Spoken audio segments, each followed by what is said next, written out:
राज्य शासनाच्या कौशल्य विकास योजनेच्या अंमलबजावणीत कथित आर्थिक गैरव्यवहार उघडकीस आल्याने एकच खळबळ उडाली आहे।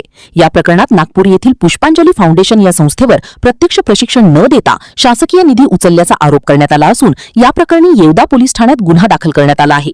या घटनेमुळे शासनाच्या कौशल्य विकास योजनेच्या पारदर्शकतेवर गंभीर प्रश्नचिन्ह निर्माण झाले आहे। प्राप्त माहितीनुसार दर्यापूर तालुक्यातील लोतवाडा येथील बाळाभाऊ काळे कौशल्य विकास केंद्रात 15 ते 25 वयोगटातील सुमारे 480 युवकांना प्रशिक्षण देण्याचे नियोजन करण्यात आले होते। मात्र प्रत्यक्षात कोणतेही प्रशिक्षण न देता तब्बल 360 विद्यार्थ्यांची ऑनलाईन नोंदणी करण्यात आल्याचे चौकशीत समोर आले आहे। या कथित बनावट नोंदणीच्या आधारे 34,57,000 रुपयांचा पहिला हप्ता संबंधित संस्थेच्या खात्यात जमा झाल्याचा आरोप आहे। या प्रकारामुळे शासकीय निधीचा गैरवापर झाल्याची शक्यता व्यक्त करण्यात येत आहे। या प्रकरणाची गंभीर दखल घेत अमरावती विभागाचे उपसंचालक दत्तात्रय लक्ष्मण ठाकरे यांनी डिसेंबर 2025 मध्ये संबंधित प्रशिक्षण केंद्राची अचानक पाहणी केली।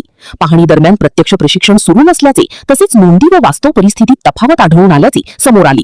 त्यानंतर पुढील चौकशीअंती संबंधितांवर येवदा पोलीस ठाण्यात गुन्हा दाखल करण्यात आला। कौशल्य विकास योजना ही सुशिक्षित बेरोजगार युवकांना रोजगार व स्वयंरोजगाराच्या संधी उपलब्ध करून देण्याच्या उद्देशाने राबविण्यात येते।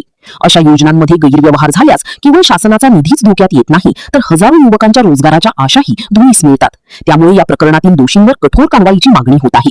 दरम्यान या संपूर्ण प्रकरणाचा पुढील तपास पोलीस व संबंधित यंत्रणांकडून सुरू असून चौकशीनंतर आणखी धक्कादायक माहिती समोर येण्याची शक्यता वर्तवली जात आहे।